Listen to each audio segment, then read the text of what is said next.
ये जो मजदूर है 40%, 10 साल के अंदर इस पर कोई काम वर्तमान सरकार ने नहीं किया।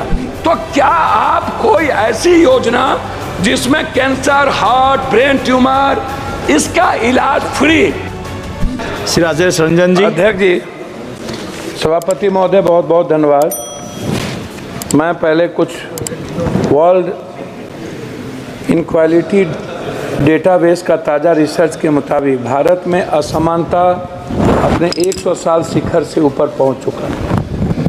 भारत रिजर्व बैंक के गवर्नर रघुराजन कहते हैं कि भौतिक पूंजी पर जोर देने के साथ साथ मानवीय पूंजी के निर्माण पर ध्यान देने की ज़रूरत थी, जिसको नहीं दिया गया। आर्टिफिशियल इंटेलिजेंस की दुनिया का सामना करने के लिए तैयार हो सके, प्रथम फाउंडेशन की प्रकाशित रिपोर्ट 14 से 18 साल की उम्र वाली चौथाई बच्चे साधारण से लिखे हुए वाक भी नहीं पढ़ पाते हैं आज के इस हिंदुस्तान में। कोविड-19 की जगह के बाद स्वास्थ्य और एजुकेशन पर सबसे ज़्यादा यदि किसी को झटका लगा तो वो बच्चों को लगा है। दूसरी सबसे बड़ी बात ये है कि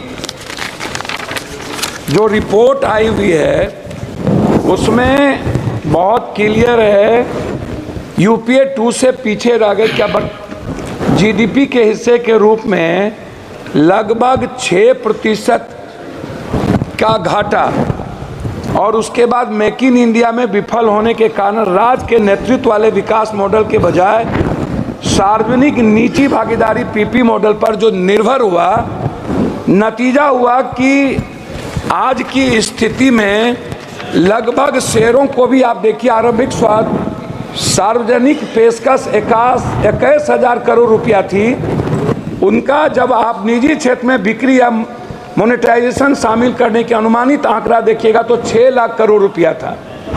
भारत के कार्यबल 20% ही औपचारिक रोजगार जुड़ा हुआ है।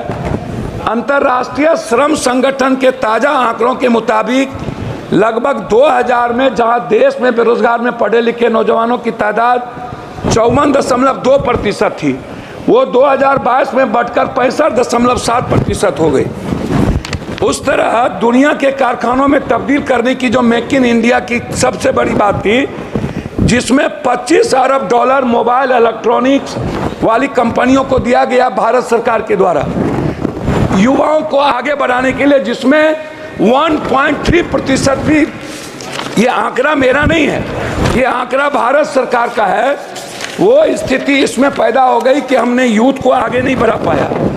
लगभग 40% श्रमिक किसी क्षेत्र में काम करते हैं और केवल 20% ही विनिर्माण नौकरियां या आईटी जैसी व्यावसायिक सेवा में काम करता है। ये जो मजदूर है 40%, 10 साल के अंदर इस पर कोई काम वर्तमान सरकार ने नहीं किया।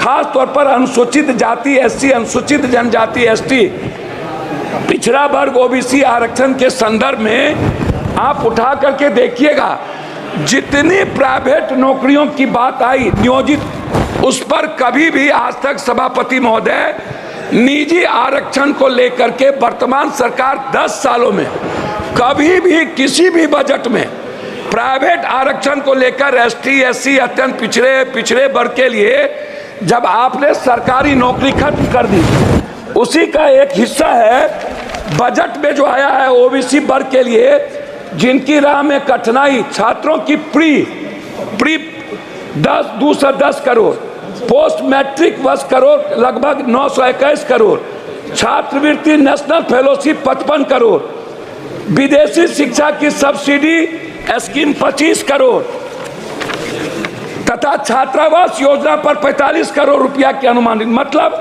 2024 के बजट अनुमान के पिछड़े वर्ग के छात्रों और अनुसूचित जनजाति की उच्च शिक्षा विकास के लिए योजना सरकार में बहुत कम घटा दिया एसटी एससी का और ओबीसी का। एक तरफ आप अत्यंत पिछड़ा ओबीसी एसटी एससी के आरक्षण को खत्म कर रहे हैं, एक तरफ उनकी इकोनॉमी को खत्म कर रहे हैं। विदेश जो एसटी एससी ओबीसी के बच्चे जा रहे थे, उसके लगभग पैसे आपने 3 हिस्सा कम कर दिया। तो मेरा उसमें कहना बिल्कुल साफ है कि अध्यक्ष महोदय सबसे जो इम्पोर्टेंट था वो है, आप इसको समझने का प्रयास करिए, वो सबसे ज़्यादा है एजुकेशन, हेल्थ, नरेगा, विडो। मैं सभापति महोदय विडो के बारे में जो 6 पेंशन है, विधवा पेंशन है, वृद्धा पेंशन है, निःशक्त पेंशन है, मैं सरकार से जानना चाहूँगा ये 300 रुपया कब तक आप दोगे? 400 रुपया कब तक?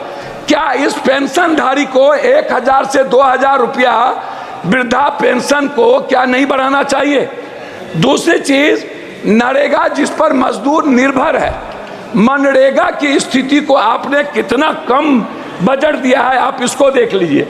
दूसरा चीज जो हेल्थ सेक्टर है, ग्रामीण स्तर पर जैसे कैंसर है, ब्रेन ट्यूमर है, हार्ट है, जो संक्रमण बीमारी है, जो ओबीसी, अत्यंत पिछड़ा, दलित वर्ग आर्थिक रूप से वो नहीं कर पा सकता है, तो क्या आपने ऐसी कोई योजना बजट में कि जो ऐसा, आयुष्मान तो कहीं है, फेल्योर है, तो क्या आप कोई ऐसी योजना जिसमें कैंसर, हार्ट, ब्रेन ट्यूमर, इसका इलाज फ्री और दवाई जो लगातार वृद्धि हो रही है, और ग्रामीण स्तर पर किसी भी अस्पताल का जहां डॉक्टर नहीं है, 76 अध्यक्ष महोदय 12 मिनट में 76% लगभग डॉक्टर नहीं है, लगभग टेक्नीशियन और लैब नहीं है, सरकारी अस्पताल कहीं भी दवाई नहीं देता है, गुणवत्ता नहीं है, मेडिकल सिस्टम नहीं है, आप इस पर नहीं कुछ बोले।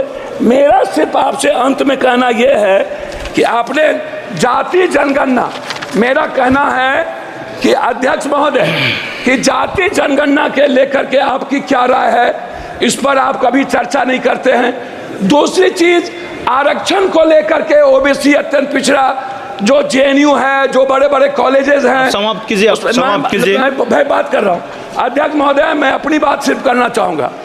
अब मैं बात करूंगा कोसी, सीमांचल, पूर्णिया की। मेरा रिक्वेस्ट आपसे यह है कि पूर्णिया में IIT और IIM का हब, सीमांचल पूर्णिया में केंद्रीय विश्वविद्यालय, अखिल भारतीय आयुर्वेदिक संस्थान सहरसा में, आप समाप्त कीजिए। समाप्ति कर रहा हूं अपनी बात करके। कोर्ट स्टेशन और पूर्णिया जंक्शन में वाशिंग पीठ, लगभग कोसी नदी पर हाई डैम, पूर्णिया बिहार को उप राजधानी, दूसरा उच्च न्यायालय बेंच की अभिलाष कर रहा हूं, मक्का और मखान। मैं आपसे आग्रह करूंगा, सौमित्र खान जी, सभापति प्लीज कंक्लूड, प्लीज। मैं बजट के लिए, मैं सभापति महोदय, बजट में फूड प्रोसेसिंग और डेयरी मिल्क, मक्का मखान के लिए मैं इस बजट में चाहूंगा कि बिहार को विशेष पैकेज के रूप में जितने बंद पड़े फैक्ट्री हैं, क्योंकि मजदूर बाहर जाते हैं 2.25 करोड़, इनके लिए कोई इंश्योरेंस नहीं है, किसी मजदूर का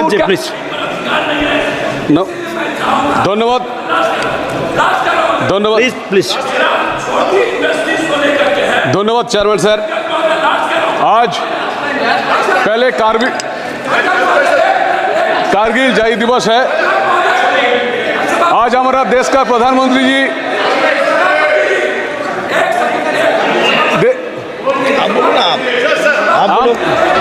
पहले धन्यवाद देना चाहता हूं, जहां देश का प्रधानमंत्री जी हमारा 1 सेकेंड आप, मेरा 15 सेकंड में बोले, 15 सेकंड। मेरा आग्रह है अध्यक्ष जी, ये जो आप जैसे आंगनबाड़ी, रसोईया, आज कारगिल जय दिवस, ममता, आशा, नियोजित, संविदा, शिक्षा मित्र, मेरा 2 ही इसमें सबमिशन है।